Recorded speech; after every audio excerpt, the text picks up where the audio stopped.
Lihat kalau yang ini berhasil 7 sampai 20 aman, dengan ganjil aman, aman dua-duanya, yang pengecekan ataupun yang lompat dua. Nah, tapi yang di genap jadi nggak aman nih yang bagian lompat dua ya. Yang bagian lompat dua ini nggak aman karena dia.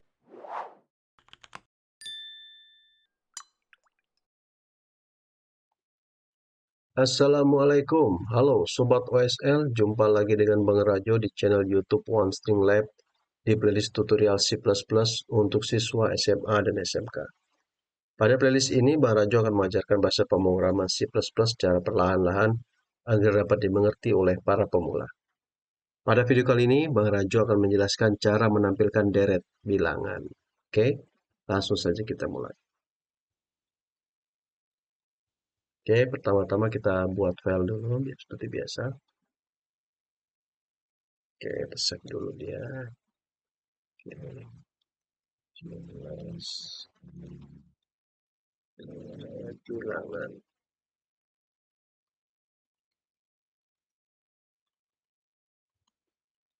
Oke, seperti biasa kita include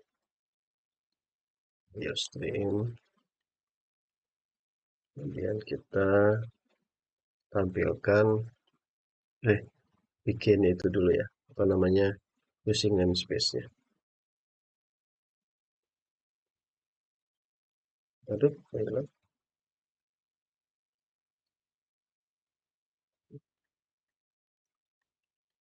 Include Ustream. Using namespace. Kemudian kernel.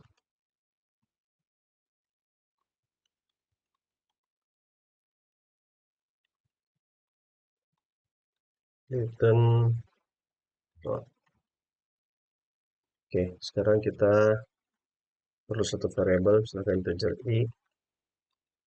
Kita akan menampilkan deret bilangan dari 1 sampai 20 misalkan. Ya. Maka kita for sama dengan 0, i lebih kecil dari 21 ya, atau sama dengan 20. Kemudian i plus plus ya, kemudian kita tampilkan in i ya, kemudian kasih jarak seperti itu. Oke, habis itu kita print f biar turun ke bawah. Kok print f, bukan bahasa C, sorry. Oke, kita coba running.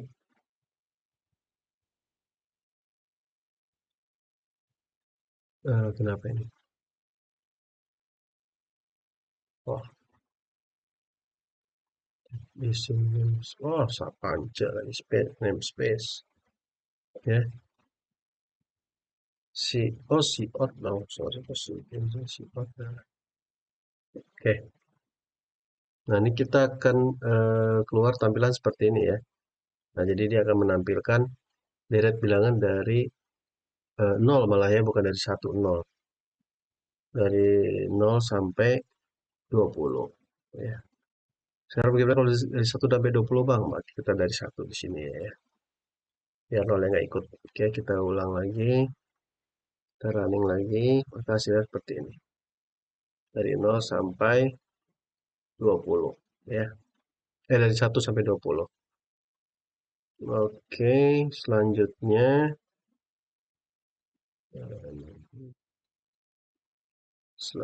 kita akan mulai lagi ya, bikin, misalkan kita akan menampilkan deret bilangan ganjil dari 1 sampai 20. Oke, kalau kita copy aja yang ini ya. Oke, untuk menampilkan bilangan ganjil dari 1 sampai 20 ada beberapa cara ya.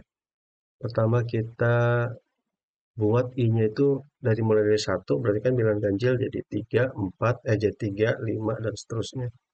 Maka tinggal kita i-nya tambah 2 gitu. ya ini tambah 2 berarti dia loncat-loncatnya 2. Kalau kita running ya, maka hasilnya seperti ini ya, hasilnya kan seperti ini. 1, 2, 1 yang atas bilangan 1 sampai 20, yang bawah 1, 3, 19. Nah, sekarang kalau kita pakai cara lain ya, kita pakai cara lain, misalkan kita tetap tampilkan I-nya, sorry, ini biarkan aja kita, cara lainnya kita taruh di bawah aja. Ya. Nah, sekarang kita pakai kondisional ya. Misalkan ini tetap I-nya I++, gitu. Tapi kita kasih kondisi ya di sini. If, nah bilangan ganjil itu kan kalau dimoduluskan 2 itu sama dengan 1 ya. Maka dimoduluskan 2 sama dengan 1, baru kita cetak gitu. Nah, ini salah satu cara kita melakukan pengujian terlebih dahulu. Kalau dia memenuhi syarat, maka kita cetak. Nah, ini ya. Sekarang kita running ulang. Oh, sorry, ini ada sama dengan. Oke, kita running ulang. Nah, maka hasilnya sama ya. Hasilnya akan sama. Hasilnya akan sama seperti itu.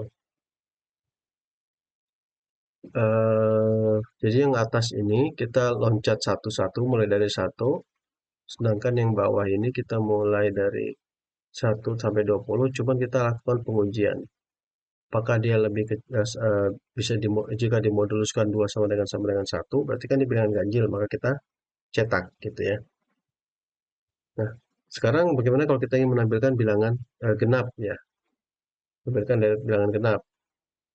Oke, ini kita copy aja, kita ganti nanti di bawah. Ini kita menampilkan bilangan genap dari 1 sampai 20. Nah, kalau 1 sampai 20 berarti kita mulai dari 2 kalau yang ini ya. Kita mulai dari 2, dan kalau yang ini berarti kita kalau sama dengan 0. Gitu kan? Kan modulus itu sisa hasil bagi ya. Jadi 2 modulus 2 itu kan 0, nggak ada sisanya. 3 modulus 2 itu sisanya 1. 4 modulus 2 itu sisanya 0. 5 modulus 2 sisanya 1. Ya, setiap bilangan dibagi 2 itu dimoduluskan pasti hasilnya antara 0 atau 1 ya. Seperti itu. Oke, sekarang kita running ya. Kita running lagi. Oke, kita running. Di sini kita lihat 2, 4 ya. Oh, ini ke samping ya. Sorry, sorry. Ini belum diturunin. Turunin dulu 1. Oke. Ya, berarti ini turun. Ini turun. Oke ya. Jadi kita running ulang. Set. Nah, ini dia. Kita sudah berhasil menampilkan bilangan dari bilangan genap antara 1 sampai 20 gitu ya. 0 sampai 20. Sekarang gimana kalau kita input deret bilangannya eh, berupa input gitu ya. Jadi jangan kita tetapin 1 sampai 20, misalkan kita pengen dari 70 sampai 80 gitu ya, kita terima input ya. Sekarang kita coba buat input dulu di atas ya. Berarti ini integer awal gitu misalkan. Ini integer akhir gitu ya. Nah, kemudian kita out dulu ya, misalkan ini awal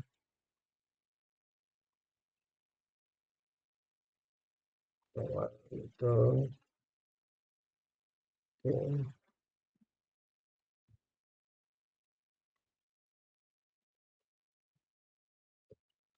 Oke, kemudian sorry, kasih n. Oh, nggak usah karena kita mau in ya. Kita mau in ini ke awal. Oke, kemudian out ini akhir. kemudian si in ke akhir. Kita tes dulu ya, apakah berhasil. Oke, dia akan minta kita menginput data, misalkan 50, akhir 100. Nah, ya ini belum kita rubah. Sekarang yang satu kita rubah. Oke, yang satu ini kita jadikan awal ya. Sementara yang ini kita jadikan akhir. Gitu ya. Ini juga I-nya tetap ya. Ini kita jadikan awal, ini kita jadikan akhir. Ya, lihat bilangan antara awal sampai akhir. Ya. Oke, ini kita copyin dulu. Ini taruh dulu. Oke, sip. Ini masih I, berarti ini awal, ini akhir ya. Ini awal. Nah, kalau kalau kita pakai awal akhir ini jadinya yang nanti kita lihat ya kekacauan yang terjadi gitu ya.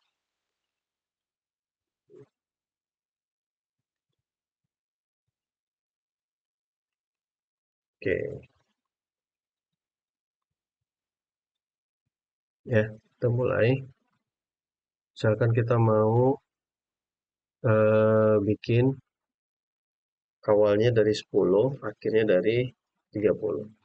Nah, kita lihat yang menampilkan bilangan biasa ini ya 10 sampai 30 keluar. Nah, ketika kita menampilkan bilangan ganjil dia nggak berhasil. Ya, yang deret ini ya, yang deret loncat 2 ya, nggak berhasil. Kenapa nggak berhasil? Karena dia mulai dari 10. Ketika kita melakukan loncat 2, maka eh, 10, 12, 14 gitu ya.